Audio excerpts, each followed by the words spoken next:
الحمد لله يا رب. ده ربنا والله العظيم ثلاثة، ربنا اللي عالم بينا وعالم بجمهور الأهلي.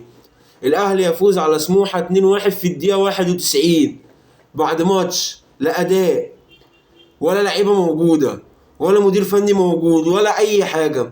الأهم بالنسبة لي التلاتة بونت. أول ماتش في الخمس ماتشات خلص. أول تلاتة بونت في ال15 بونت اللي أنا عايزهم، وبقول لك ناخد ال15 بونت دول ناخد الدوري عدوا. اللي جاي نركز في اللي جاي. باللي انتوا عايزين ايه؟ انا عايز افهم لعيبه النادي الاهلي عايزه ايه. لعيبه النادي الاهلي عايزه ايه؟ شوط اول وشوط تاني احنا ما جيناش الماتش من اول شوبير لحد محمد شريف. هات لي لعيب واحد كان مأدي. هات لي لعيب واحد كان في نص مستواه، مش هقول لك في مستواه، في نص مستواه، لعيب واحد. مش هتلاقي حد. مش هتلاقي الروح اللي من اتنين تلاتة: تريزيجيه، الشحات، طاهر. والله بن شرقي وبن رمضان لما نزلوا تحس انهم عايزين يعملوا حاجة. والله تحس انهم عايزين يعملوا حاجة. انتوا عايزين ايه؟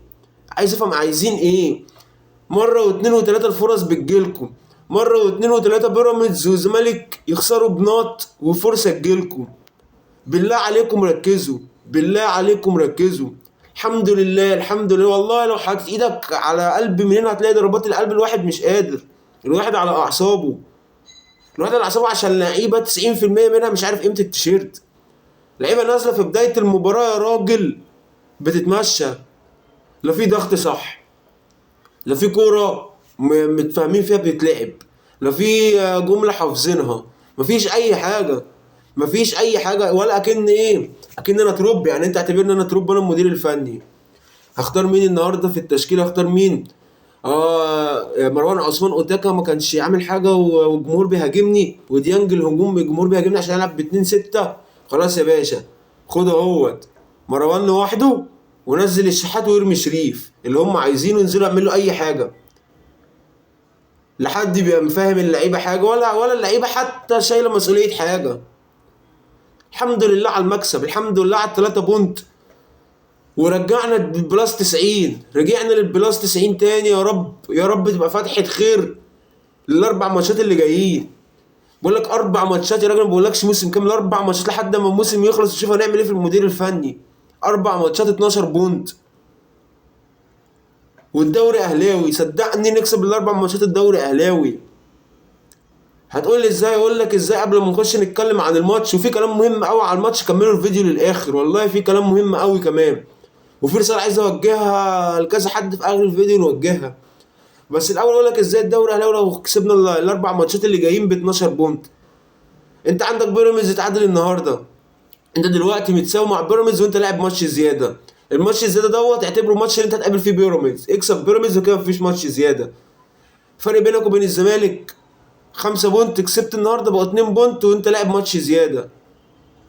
بيراميدز هتلاعب الزمالك، اي نتيجه سواء تعادل او فوز لبيراميدز وانت كسبت الزمالك وبيراميدز تاخد الدوري.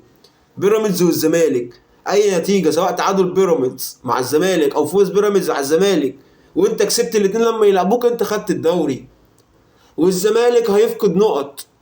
صدقني الزمالك لسه باقي له 5 ماتشات هيفقد فيهم نقط، سواء مع الاهلي سواء مع بيراميدز مع الفرق التانية. والله هيفقد نقط وهيرجع مهلوك من الكونفدرالية وهيخش على ماتش بيراميدز وبعد كده ماتش الاهلي. هيفقد. فانتوا بالله عليكم ركزوا. بالله عليكم ركزوا في ال4 ماتشات. بدأ النادي الاهلي بشوبير في حراسة المرمى وقدامه بالعمري وياسين مرعي وياسر ومحمد هاني. هنجيلكوا دلوقتي واحد واحد. في نص الملعب مروان وامام عاشور، قدامهم زيزو والشحات وتريزيجيه، كله الثلاثه بيبدل مع كله. ما تعرفش ده بيلعب فين ولا ده بيلعب فين، ما تفهمش حاجه. وفي الهجوم محمد شريف. نمسك لعيب شوبير من كتر الضغط اللي الفرقه فيه بيعمل حاجات غريبه. بيعمل الجون مش منه كده الجون مش منه. الجون من مروان ومن امام. الاتنين ما ضغطوش. اتنين سابينه يلف مع بالعمرو. محدش ضغط عليه، محدش قفل عليه. بس شوبير بيعمل حاجات من كتر الضغط. في كرة طلع فيها يا راجل. انت الاتنين مدافعين بتوعك موجودين، انت تطلع ليه؟ ستر ربنا انها عدت برضه، لعيبه سموحه اتاخرت فيه وما كانش في حد اللي هو عنده ثقه انه يسدد على طول في المرمى مع ان المرمى كانت فاضيه، بس عدت. فشوبير طبعا هو حارس الاهلي وحارس منتخب مصر الاول ما فيهاش كلام، بس اهدى، اهدى والعب لعبك، العب اللعب اللي احنا عارفينه عنك. ياسر وياسين مفيش كلام عليهم، مفيش حاجه راحت على دفاع الاهلي اصلا، الهجمه اللي راحوا بيها تسجلت جون كلها بعد كده حاجات مش اللي هي مش الحاجات المباشره، تسديده ضعيفه، الكره اللي شوبير طلع فيها، الحاجات ديت. لكن اللي هو كفرص اختبروا فيها ياسين وياسر مفيش. محمد هاني، عايز ايه يا هاني؟ الف شكر على الاسيست، انا مش مصدق نفسي. سيبك بقى، انا هلغي كل حاجه انت عملتها في الماتش، هلغي الكوره اللي انت تبقى واقف مستنيها هتجيلك قدامك، ما بتتحركش، ما بتجريش، ما بتعملش اوفر، اي كوره تجيلك الفنت وتروح راجع مباصي لورا، هلغي كل دوت. الف شكر على الاسيست بلس 90 ده. ايه يا ابن الاوفر ده؟ ما انت بتعرف ترفع اهو، امال انت ليه؟ ما انت بتعرف ترفع ورجليك يا راجل العب، يا راجل العب، العب يا ناشئ.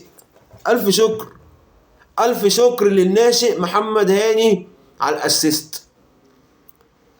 وجاي لك يا طاير، طاير محمد طاير جاي لك.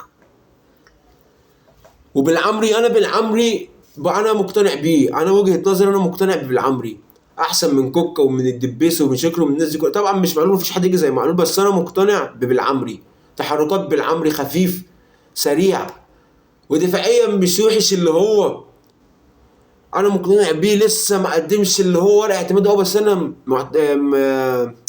عاجبني بالعمري.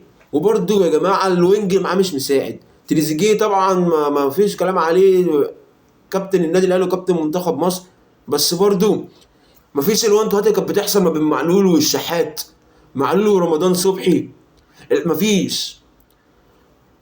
فانا مقتنع بالعمري. مروان عطيه بيعمل كل حاجه، كل حاجه مروان عطيه بيعملها، بيحاول على قد ما بيقدر. اظبط رجلك على الجون، اتمرن عليه واظبط رجلك على الجون. ومروان بدأ يتطور في الحته الهجوميه. وفي حاجه غريبه انا شفتها الشوط الاول، امام عاشور كان هو اللي بيدافع ومروان هو اللي بيهاجم، لو حد خد باله من اللقطه ديت في الشوط الاول، ان كان امام عاشور هو اللي بيدافع في نص الملعب الدفاعي في نص ملعب الاهلي، واللي في النص الملعب الهجومي هو مروان عطيه. طبعا امام عاشور ريحه على الدكه الفتره الجايه. اسمع مني بقى بالله عليك، عايز تكسب الدوري اسمع مني، عايز تكسب الدوري الاربع ماتشات اسمع مني، امام عاشور الاربع ماتشات اللي جايين اركنه على الدكه. عايز تنزله تبديل الشوط التاني ده 60 ده 70 نزله، مش عايز تنزله خالص مفيش مشكله. امام عاشور بيتعالى على الكوره وبيتعالى على التيشيرت. امام عاشور بقى له ماتشين ثلاثه مفيش خالص، مفيش. قول لي حاجه صح النهارده عملها، لا ضغط، لا دفاع، لا هجوم، لا تمريرات، لا شوط، ولا اي حاجه. مش فارق غير لما ياسين يقول له باص، يقول له خد باص انت ويسيبه ويمشي. اركن امام، نزل اللعيبه اللي عايزه تعمل حاجه. شوف بن رمضان النهارده لما نزل بيحاول يعمل حاجه، عنده الشغف انه يعمل حاجه، عنده الحماس انه يعمل حاجه. بن شرقي نفس الكلام، طاهر نفس الكلام، حسين الشحات ده كده كده ابن النادي، حسين الشحات ابن النادي. فانت يا باشا اركن امام عاشور الاربع ماتشات اللي جايين او لحد اما يفوق لنفسه، وابدا ببن رمضان، ابدا ببن رمضان، ابدا بالشحات، ابدا بالناس اللي عايزه تعمل حاجه، الناس اللي في جواها حاجه عايزه تعملها. نزل بن شرقي دلوقتي اكبر.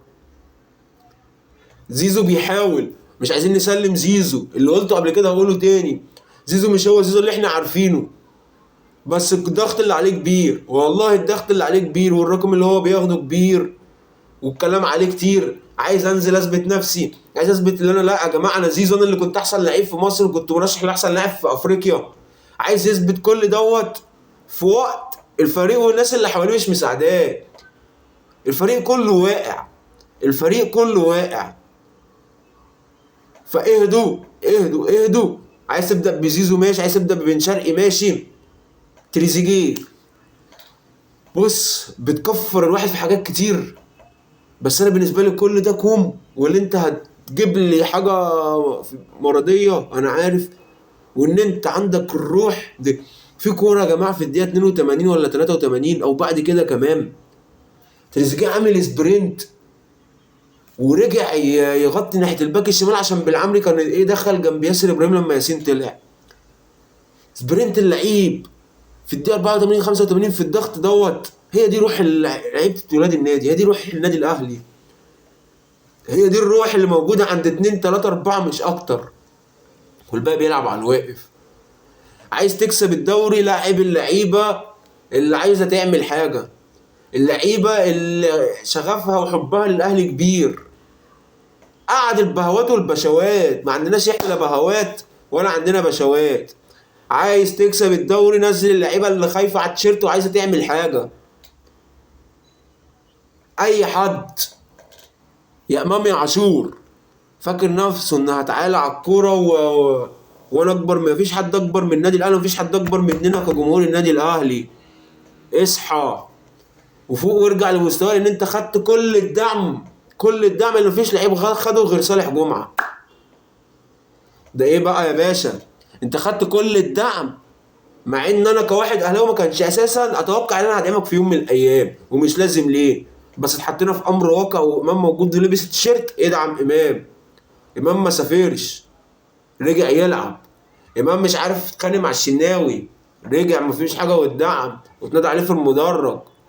فانت خدت دعم بما فيه الكفايه. يا تفوق لنفسك يا تتكل. ما عندناش عزيز.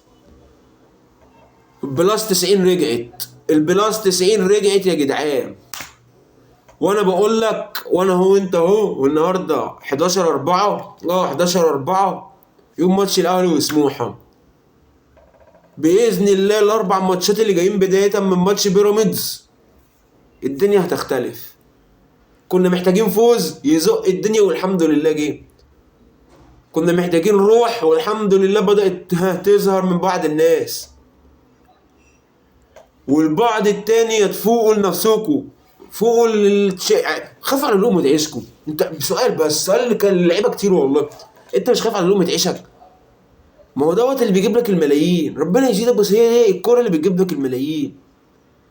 اشقى واتعب فيها، ما ده شغلك. هو مش ده شغلك؟ اتعب فيه، اتعب فيه وتحلل القرشين اللي بتاخدهم.